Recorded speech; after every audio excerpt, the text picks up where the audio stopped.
My name is Rido. I'm from Indonesia and I'm working as the head chef in Gagan Anan restaurant. My name is Kirk Westaway. I'm the executive chef at Jan by Kirk Westaway. Hi, I'm Chef Drew, chef owner of Salted and Hung. Malcolm Lee, and I'm the chef and owner of Candlenut Restaurant. Chef Andrew Walsh from Cure Restaurant. My name is Wai Leong and I'm the chef owner of Restaurant Ibit.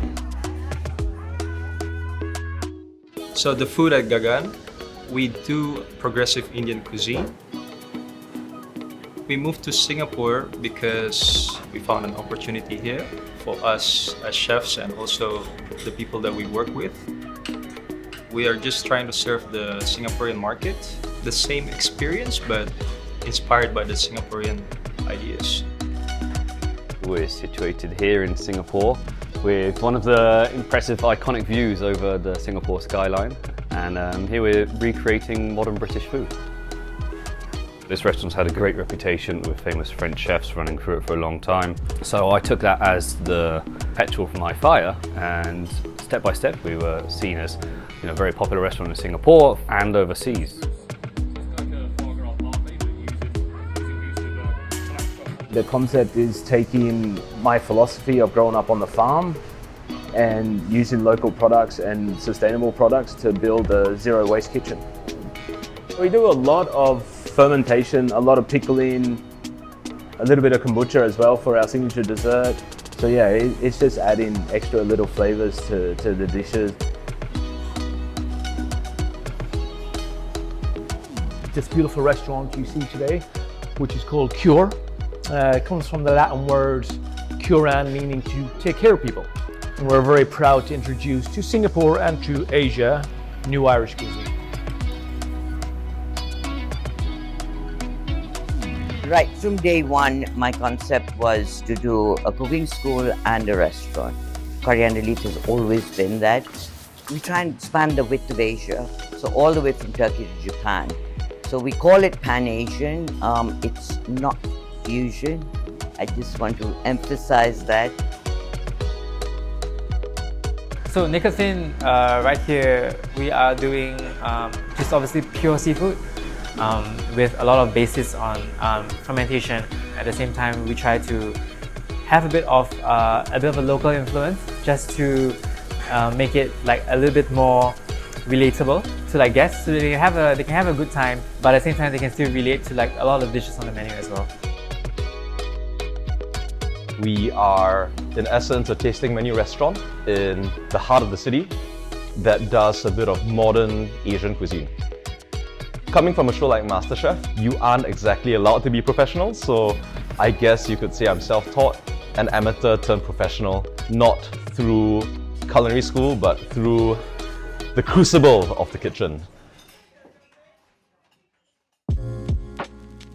We have inspiration from Pink Floyd, The Dark Side of the Moon, a triangular chocolate tiramisu inside with the rainbow colors that are actually made out of fruits. We start to play the music of Pink Floyd and they'd be like, oh, what's going on? We shut down all the lights and then suddenly, boom.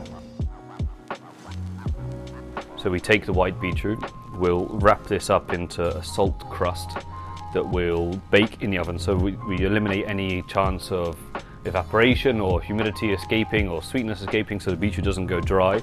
We'll bake it for an hour, slice the beetroot very thin. In between, we'll put a little horseradish and soft cheese. Roll 4 or 5 cylinders. We have a lime sauce we put on top, and then to finish off the dish, we'll actually add a caviar and dill sauce. This has been a very popular dish over the winter and autumnal season. So for my mom's chicken curry, we have to start with what we call a rempah. Shallot, garlic, shrimp paste, chilies, turmeric, galangal, lemongrass, pounded into a nice fine paste, and then we have to slowly fry it. Chicken goes in, we fry a little bit, and then adding in some chicken stock, and then lastly some coconut milk. Let it do its thing. And then this is something magical that happens when we reheat one more time. We've got this delicious chicken curry that you can just put over rice and enjoy. The signature dish of the restaurant would be our turbot. So we call it the whole fish because we use the whole fish to the maximum of its potential. And we'll get that and break it down into about 5 or 6 different elements. So we take the fillets, age them for 5 days. The skin is used to make a collagen broth, which we use to make a little fish cracker out of. Then we also take the liver and make a Vinjon sauce. Take the bones themselves and then we hang them above our josper in the kitchen, so it picks up a lot of smoke, a lot of really cool flavors from everyday cooking. And we take the stomach and the rest of the trimmings and make garum. So that's about a 3-month process of fermentation. The dish I have childhood memories of peat. It's a dish I've been a youngster going to the peat farms with my dad. You know, when I open up the box, which I serve at him here on beautiful barbecued wood, and we smoke it with some wood chips. And inside this charcoal cracker is this smoked peat ice cream. And then the cracker itself resembles the turf, you know? Every great restaurant has a roast duck dish, has a great duck dish. We cook it to nice medium to medium rare.